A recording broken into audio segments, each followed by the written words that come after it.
Our gospel for today comes from John, the 18th chapter, verses 33 through 37. Then Pilate entered the headquarters again, summoned Jesus, and asked him, "Are you the king of the Jews?" Jesus answered, "Do you ask this on your own, or did others tell you about me?" Pilate replied, "I am not a Jew, am I?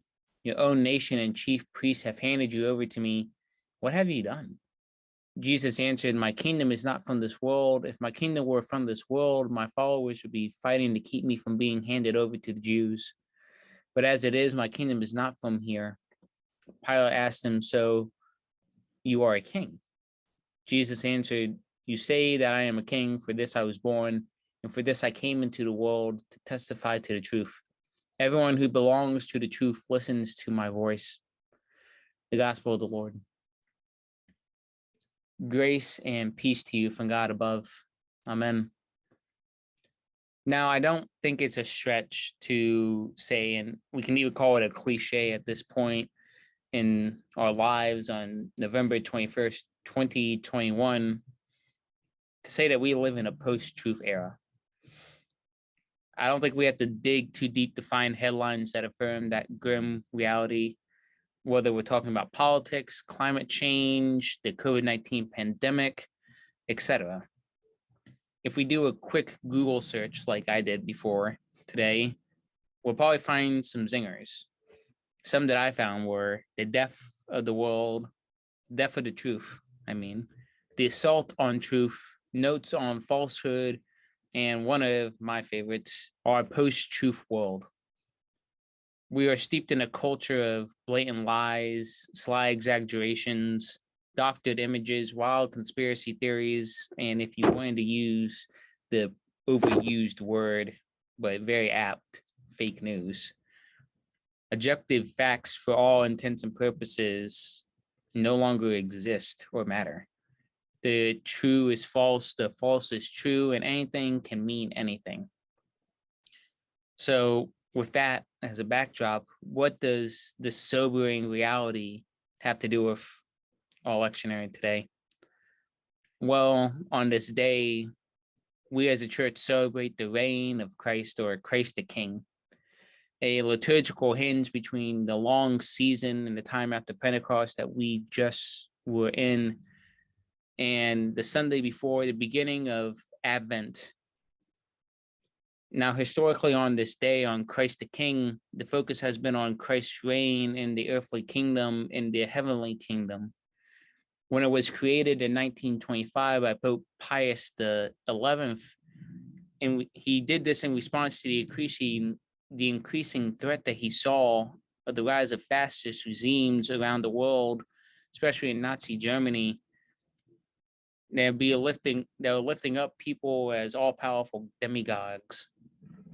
And it's this text that we hear today from John that has been historically used to oppress our Jewish neighbors.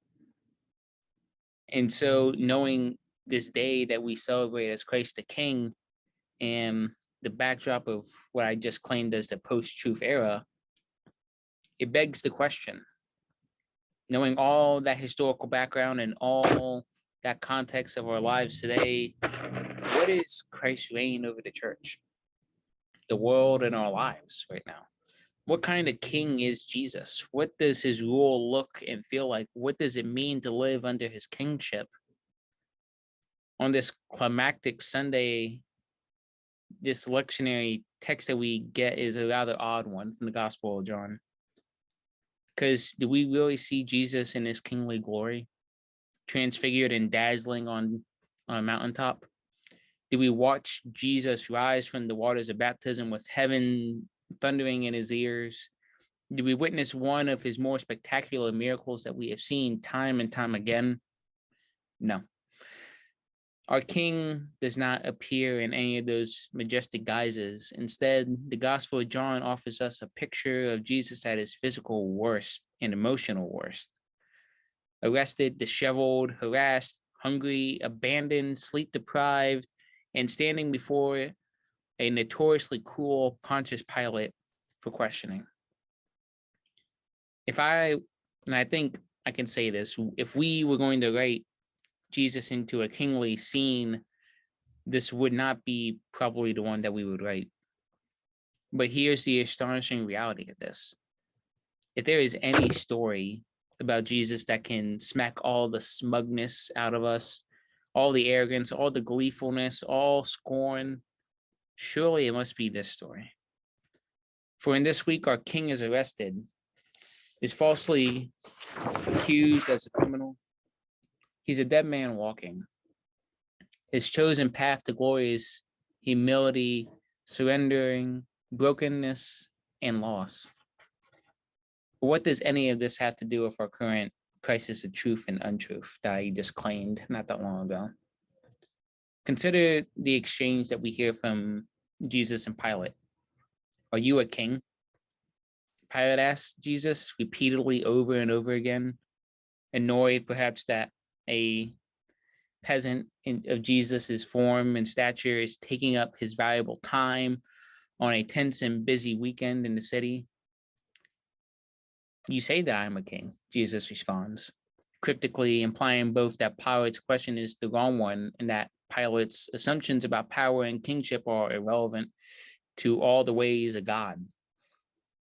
Then Jesus continues on saying, for this I came into the world to testify to the truth.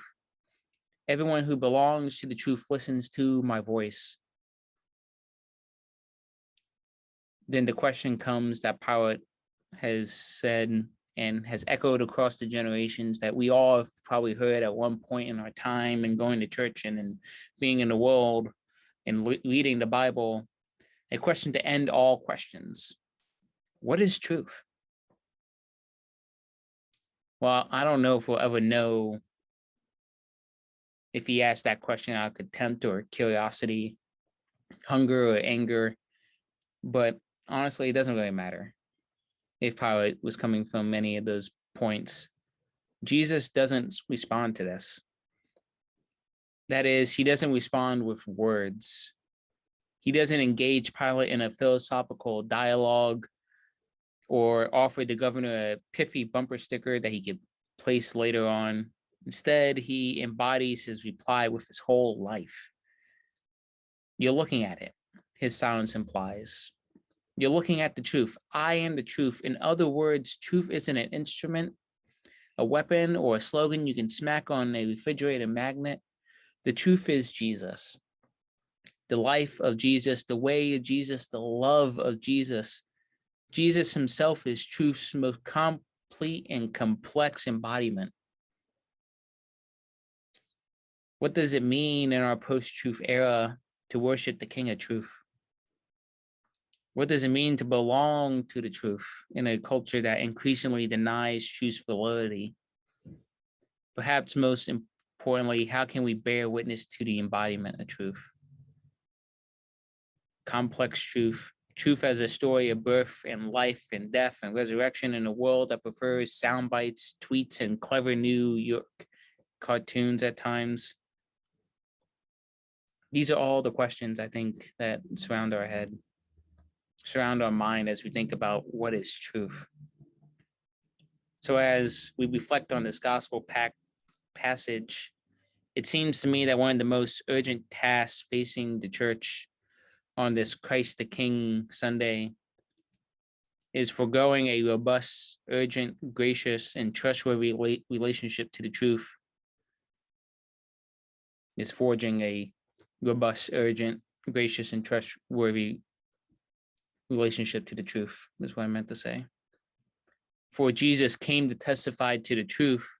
If he is the truth, if he is the King of Kings, then what do we as his followers owe to our King? What does loyalty to truth look like then? Well, if truth is king, then fake news is not. If truth is king, then self-description, however expedient or attractive, is not. If truth is king, then lazy relativism is not. If truth is king, then destroying inconvenient facts for our own personal, political, racial, social, cultural, religious, or economic comfort is not. And even as I say these words, I feel and am aware of the church's long and shameful tradition of using truth to consolidate and abuse its own power. Just look to the Roman Empire back when Luther was writing. Too often we have excelled at using truth to colonize, enslave, reject, and dehumanize those we conveniently call as other. But that's not the kind of truth Jesus calls us to belong to. The truth he is embodying is his life, his death, and his resurrection. It's not an instrumental or self-aggrandizing in any way. It does not serve to bolster his own power or authority. It's quite the opposite. It humbles Jesus. It empties him. It takes away his life. As far as I can tell, Jesus doesn't privilege any version of the truth that sidesteps humility, surrender, and sacrificial love. Jesus doesn't secure his own propensity at the expense of other people's suffering. He doesn't allow holy ends to justify the base means. He doesn't make honesty optional when the truth strikes him as inconvenient. And Jesus never aligns himself with brute, dishonest power to guarantee his own success. This is our King, Jesus.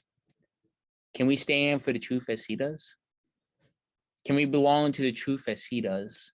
Can we tell and keep telling the beautiful, hard-cutting, joy-filled, pain-filled, powerfully undeniable stories we know to be true about this? Jesus, this gospel that we hear, Jesus whose very identity is truth and whose best expression of power is surrender. I think those are the questions we need to think about. Because as we enter into the season of Advent, of waiting, longing, and listening, as we walk into this expectant darkness, waiting for the light to dawn, for the truth to reveal itself, for the first cries of the vulnerable baby to redefine kingship, authority, and power forever, yes, we have good reasons to fear the erosion of truth, but we are not a people bereft of hope. The King who reigns will not abandon us. Truth will survive. It has died and returned to life already. The truth lives, and we belong to him. Amen.